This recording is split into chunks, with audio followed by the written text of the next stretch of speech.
చదువుల్లోనూ నిబద్ధత. భాగవతంలోని పంచమ స్కందంలో వృషభదేవుడు ఆచరించిన సిద్ధాంతాన్ని గృహస్థయోగంగా స్వీకరించాలి. మారుతున్న కాలంలో మానవుడు ఉరుకుల పరుగులకు అలవాటు పడి ఆరోగ్యాన్ని మర్చిపోయిన స్థితిలో యవ్వనంలోనే సమాజం పట్ల 100 బాధ్యత న్యాయవాద వృత్తిలో ఉన్న యోగాను ప్రవృత్తిగా ఉంచాలనే పతాంజలి సూత్రాలను అనుసరించి ప్రవృత్తిగా యోగాను ఎంచుకున్న శ్రీ ఆంజనేయం ధ్యాన యోగ మండలి వ్యవస్థాపకులు కిషోర్ గురూజీ గారితో ఈనాటి వ్యక్తి. గురూజీ నమస్కారం. ముందుగా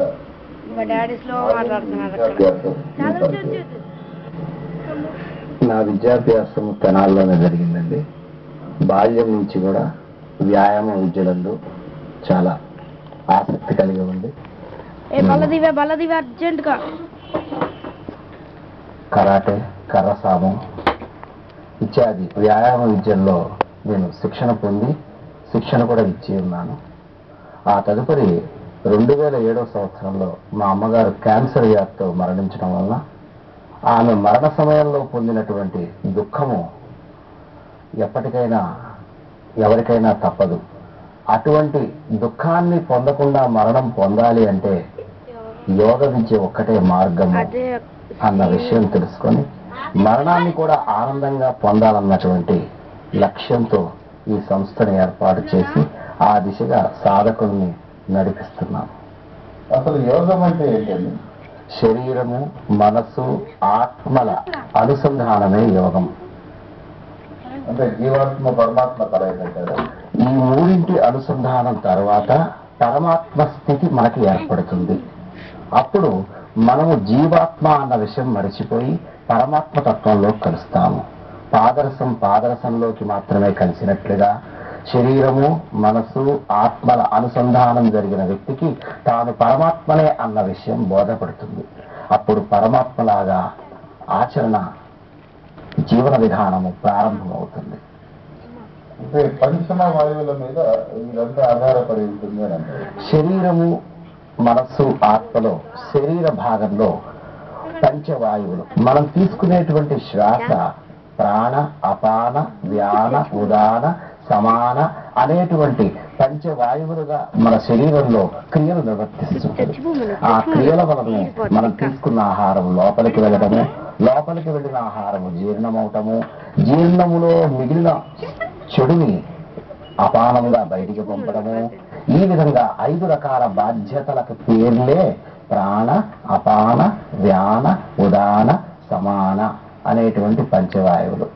ఆ పంచవాయువుల సహకారం వల్లనే మనం తీసుకున్న ఘన పదార్థాలు కూడా వాటి క్రియలను నిర్వర్తిస్తున్నాయి. స్వతంత్రంగా పంచవాయువులు లేదే తీసుకున్న పదార్థం అక్కడే ఉండిపోతుంది, కానీ లోపల ప్రయాణం చేయదు. గురుజీ, ఇవాళ మనం ఆధునికత వైపు పరుగులు తీసుకున్నాం. చాలా వరకు ఉద్యోగ బాధ్యతల్లో ఉన్న వాళ్ళు కుర్చీలకు అంకితం అయిపోయి వాళ్ళకి ఎటువంటి ఎక్సర్సైజ్ లేకుండా అనారోగ్యానికి పూర్తి స్థాయికి దగ్గర అవుతున్నారు. వాళ్ళకి ఈ ధ్యాన యోగ శిక్షణ వలన ఏమైనా ఉపయోగాలు ఉన్నాయి? ఖచ్చితంగా ఉంటాయి. యోగాని జీవన విధానంలో భాగంగా మార్చుకోవడం ద్వారా ఉదయం నిద్ర లేచినప్పుడు మంచం మీద నుంచి పాదాలు కింద పెట్టేటప్పుడే పవనముక్తాసనాన్ని వేసి క్రిందకి దిగితే గ్యాస్ ట్రబుల్ తగ్గుతుంది. బాత్రూములు ఉదయం పూర్తి చేసుకుని వచ్చాక వజ్రాసనం వేసినట్లయితే మానసిక ఒత్తిడి తొలగి బీపీ తగ్గుతుంది. భోజనానికి ముందు కపాలభాతి చేసినట్లయితే గనక తీసుకున్న ఆహారం జీర్ణమవుతుంది. భోజనం అనంతరం వజ్రాసనం వేసినట్లయితే ఆహారం త్వరగా జీర్ణమవుతుంది.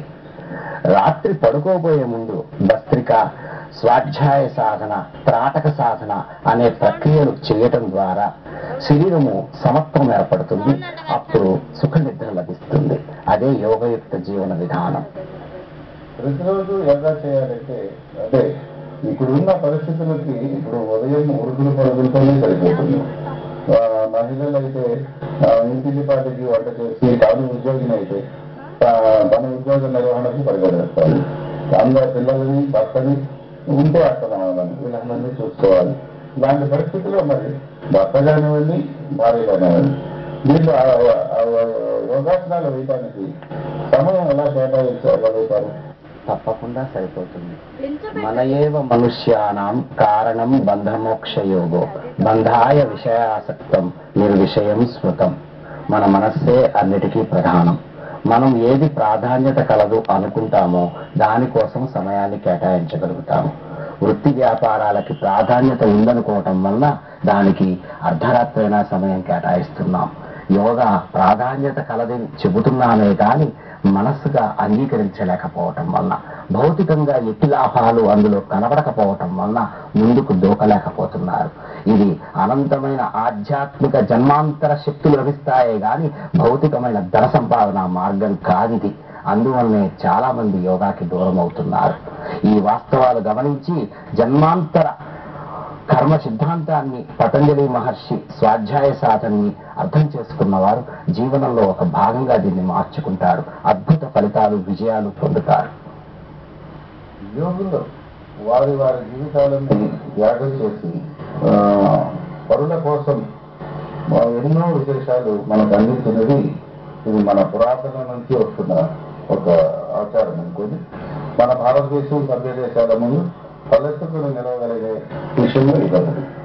మన నుంచి ఈ యోగా, ధ్యాన ఇవన్నీ మన నుంచే పరాయ దేశాలకు వెళ్ళినవి అంటారు. వాస్తవమైన ఖచ్చితంగా మన దేశాల్లో వచ్చినటువంటి వేదాలు, ఉపనిషత్తులు అపౌరుషేయాలు.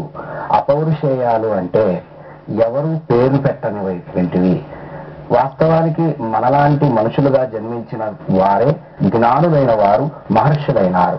ఆ మహర్షుల ఆలోచన సరళే ఈ వేదాలు, ఉపనిషత్తులు. అయితే వారు తమ పేర్లు పెట్టుకోలేదు. కారణము, మాకు మనస్సిచ్చింది పంచభూతాలు అనేటువంటి వాటి ద్వారా లభించిన ఆహార పదార్థాలు తినడం ద్వారా మాకు రక్త ప్రసారం వలన వచ్చిన మేధస్సు కదా ఇది.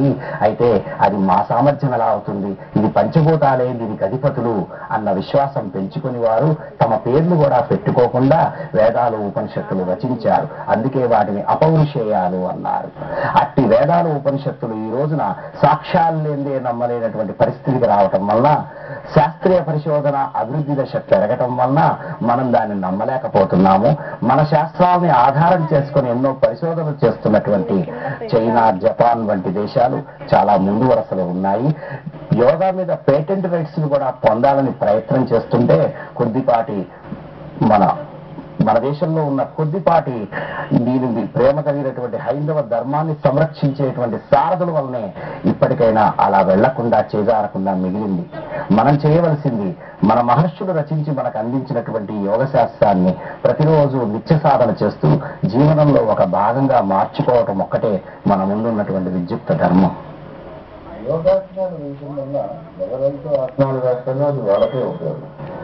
కానీ సమయాన్ని కూడా డబ్బుతో పెంచే ఈ పరిస్థితుల్లో అది అంటే ఇప్పుడు గతంలో బుద్ధిజం మనకు పడే వెళ్ళింది, అంతకుముందు లేనిదో.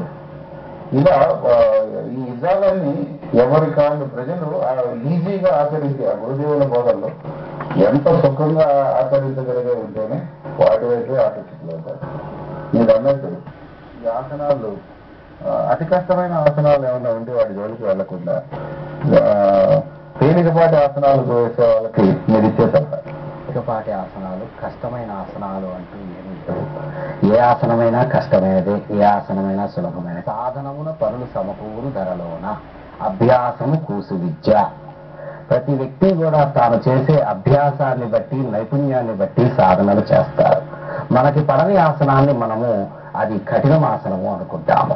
కొంచెం ఓర్పు, సహనంగా సాధన చేస్తే అన్ని సులభమవుతాయి. అయితే సులభ సరళి ఆసనాలు అని ఎందుకు వచ్చిందంటే, ఇది అందరూ కూడా సులభసరంగా వాకింగ్, రన్నింగ్ చేస్తే సరిపోతుంది అనుకుంటున్నారు. కానీ నడవగలిగిన శక్తి ఉన్న ప్రతి ఒక్కరూ కూడా ఆసనాలు వేయాలని శాస్త్రం చెబుతుంది. ఎందుకంటే చేతనావయవాలు, అచేతనావయవాలని రెండు భాగాలు ఉంటాయి. చేతనావయవాలంటే కనబడేటువంటి కాళ్ళు, చేతులు. నువ్వు వాకింగ్ చేసినా, రన్నింగ్ చేసినా వాటికి వ్యాయామం కలుగుతుంది. అచేతనావయవాలంటే అవి చేతనమైనప్పటికీ మనకు తెలియకుండా చేతనంలో ఉంటాయి. కాబట్టి గుండె, మూత్రపిండాలు, కాలేయము ఇత్యాదివన్నీ కూడా ఆసనాలు వేయడం ద్వారా మౌల్డింగ్ అయ్యి లోపల ప్రక్రియ ప్రారంభమవుతుంది. కాబట్టి ఆసనానికి మించింది మరొకటి లేదు. నడవలేని వాళ్ళకి, అడుగు కూడా వేయలేని వాళ్ళకి ముద్రలు చెప్పబడ్డాయి. కదలకుండా కూర్చోగలిగే వారికి ప్రాణాయామాలు చెప్పబడ్డాయి. ధ్యానము, ఈ మూడింటి సాధనతో ధ్యానంలో నైపుణ్యాన్ని పెంచుకుని సమాధి స్థితికి చేరటమే అష్టాంగ యోగము. గురుజీ, ఇప్పుడు మీరు 2005లో ఈ యోగా మండలిని ప్రారంభించారు. అలా ప్రారంభించాలనే ఆలోచన ఎందుకు వచ్చింది మీకు? దీనికి ప్రేరణ ఎవరన్నా ఉన్నారా? అలాగే మీరు ఈ యోగ మండలిని నిర్వహించేందుకు మీకు సహాయ సహకారాలు అందించే వాళ్ళు ఎవరున్నారు? ఈ యోగ మండలిని ప్రారంభించడానికి ప్రధానమైన ప్రేరణ, ఏ అంశాన్ని ఎంచుకుని నేను ప్రారంభించినా అది కాంపిటేటివ్ పీరియడ్ గా మారిపోతుంది.